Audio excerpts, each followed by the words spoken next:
NCERT. How to study NCERT? How sir? How sir? Why sir? How sir? सुनो मेरी बात। NCERT biology वाला भगवान है, भगवान है, बाइबल है, गीता है, कुरान है, जो मर्जी वो करिए।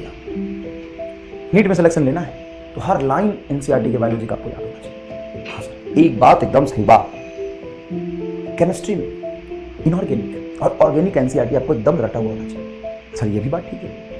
फिजिकल की NCERT और फिजिक्स की NCERT NEET point of view से नीट एग्जाम के लिए इंपॉर्टेंट नहीं है।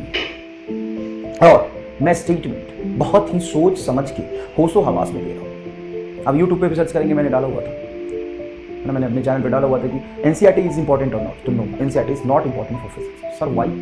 Reason, first reason is NCERT इज same for IIT and JEE, same for IIT JEE and NEET, IIT JEE and NEET, same for IIT JEE and NEET। Sir IIT JEE और NEET के लिए same है तो NEET के syllabus में physics, chemistry, biology. तो NEET के exam में कोई भी ऐसा सवाल हाईली इंस्ट्रक्टेड होते हैं, NEET का जो पेपर बनाते हैं ना वो हाईली इंस्ट्रक्टेड होते हैं। 99% बच्चे को ये नहीं पता कि नीट का पेपर कैसा आता है। नीट के पेपर बनाने वाले को हाईली इंस्ट्रक्शन दिया जाता है कि आप ऐसा कोई भी क्वेश्चन नीट में नहीं डाल सकते जिसमें मैथमेटिक्स का लेंदी एप्लीकेशन है।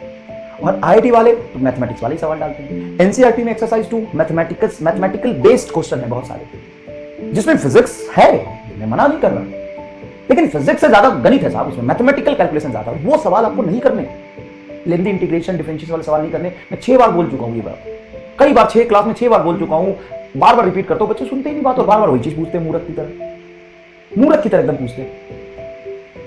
भाई कुछ फर्क है या नहीं है? तो तुम्हें फर्क यही समझ में आता है जेईई का पेपर टफ है और नीट का पेपर आसान है। दे देना कभी जेईई वाले को नीट वाला पेपर, जेईई वाले को नीट वाला पेपर दे देना और बता देना कि इतना कट ऑफ होता है और इस एक्यूरेसी से पेपर करके दिखाओ इतने टाइम में।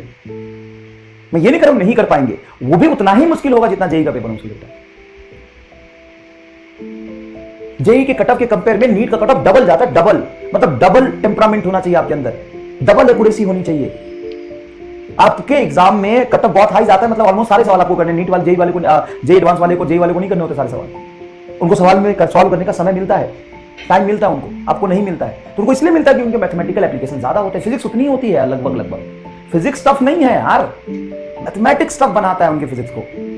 फिजिक्स उतनी ही पढ़ना जितना आपको पढ़ना है। जो जेईई वाले बच्चे भी सुन रहे होंगे तो बेटा बुरा मत मानना, तुम्हारा पेपर आसान नहीं कह रहा मैं, और नीट का पेपर मुश्किल नहीं कह रहा। एक थोड़ा सा फर्क होता है, तुम्हारे पेपर में, जेईई वाले पेपर में मैथमेटिकल बेस्ड क्वेश्चन ज्यादा होते हैं, मैथमेटिक के एप्लीकेशन से वो टफ हो जाता है।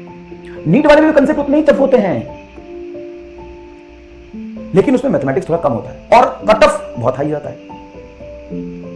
तो NCERT के सवाल करने बैठ जाओगे, उसमें भर भर के कैलकुलेशन है, तो तुम नहीं कर पाओगे। नीट बेस्ड क्वेश्चन तुम देखो ना यार, कम से कम 20 साल के सवाल देखो कैसे पूछे गए। और कितने सवाल NCERT से आए बताओ? हाँ 2-4 सवाल डायरेक्ट NCERT से उठाया सर। अच्छा 4 साल में पेपर के सवाल कितने आए हैं? 4 साल में सर लगभग 200 आए। अच्छा डायरेक्ट NCERT से कितने आए सर? 4 आए हैं। तो उसी 4 के लिए पढ़ रहे हो तुम, उसी 4 के लिए पढ़ रहे हो ना। वैसे तो डायरेक्ट मेरे नोट से आए 50 सवाल, 50 सवाल एज इट इज, और ऐसे सवाल जो दूसरे लोग नहीं पढ़ाते मैंने पढ़ा है, वैसे सवाल भी आए। इसका क्या मतलब बोलूं? मेरे नोट्स एकदम सफिशिएंट नहीं भाई, आ जाते हैं कभी कभी। इसका मतलब ये नहीं है कि वही भगवान है। भगवान है, NCERT भगवान है बायोलॉजी का, पर फिजिक्स का नहीं।